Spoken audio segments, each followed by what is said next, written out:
Salut et bienvenue ici au plateau de Beille avec Thomas Voeckler, toujours en jaune. On l'écoute tout de suite, ainsi que Sandy Cazard, le coureur de la FDJ, le combatif de la journée. En fait, aujourd'hui, pour être honnête, je dis pas que je me croyais pas capable de le conserver.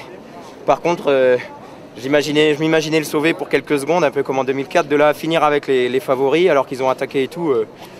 Bon, c'est quasi incroyable, quoi. Pour utiliser les bons mots, c'est vraiment incroyable pour moi, mais c'est une très très bonne surprise. Mais je suis vraiment le premier surpris, quoi. Ça c'est clair. Même si j'ai énormément souffert, je crois que j'étais pas le seul dans la dernière montée. Il faut que je donne tout, quoi. Ça c'est clair. Je suis en tête du Tour de France après le premier massif montagneux. N'importe qui à ma place donnerait tout. L'équipe, on va essayer de tout faire pour essayer de conserver ce maillot encore davantage. Demain, j'espère que les sprinteurs vont venir travailler. Et puis, vivement lundi, la journée de repos. Mais là, je suis un petit peu, un petit peu dans un autre monde, quoi, de finir comme ça, avec les meilleurs et tout.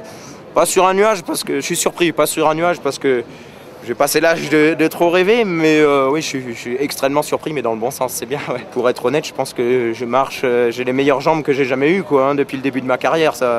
Ça c'est clair, j'ai la motivation, j'ai une très bonne équipe. Mais je suis pas là pour juger les autres, j'ai juste de les suivre et déjà pour aujourd'hui c'était pas mal. Je me suis mis au maximum, je me suis mis à mon rythme, le maximum que je pouvais faire. J'ai bien tenu pendant la moitié de l'ascension, mais après c'est quand même une belle ascension, dure. Quand on a des coureurs comme derrière qui ont toute la journée, ils sont restés dans le peloton sans faire d'efforts, voilà, la différence elle est là. Je savais que Thomas allait garder son maillot jaune jusque là et encore, je pense que c'est pas son dernière journée parce que quand j'étais dans les échappées avec lui à Saint-Flour, j'ai bien vu qu'il était au-dessus de nous. Il ne comprenait pas pourquoi on était un peu énervé contre lui, mais quand on est fort comme lui à cette période, voilà, le résultat est là. Attention, interview exclusive d'Andy Schleck. Le luxembourgeois nous dit une chose nette et précise. Pour lui, Thomas Voeckler va exploser dans les Alpes. Il ne passera pas les 2000 mètres. On va voir. Il a encore 2 minutes, donc c'est bien pour lui. Mais quand même, je pense que les Alpes, c'est différent que les Pyrénées. D'après toi, ça va poser un problème quand il va passer au-dessus de 2000 mètres? Ouais. Je pense pas. Thomas, s'il continue comme ça, bien sûr, les Alpes c'est différent comme ici. Mais il marche très fort et je pense qu'il peut rester peut-être le podium ou les 5 premiers.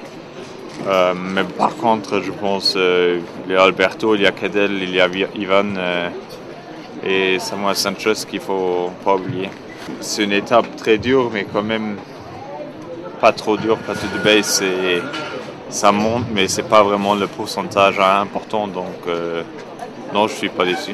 Je pense qu'un jour on va voir un grand Contador. Et là, il faut répondre. Pour le moment, il roule pas très offensif ou défensif. Pour moi, il attend un jour et il va attaquer. Voilà, on en a fini donc maintenant avec les Pyrénées. Rendez-vous maintenant dans le Languedoc. L'Aude d'abord avec le départ à Limoux et l'arrivée à Montpellier sur les routes du Tour de France.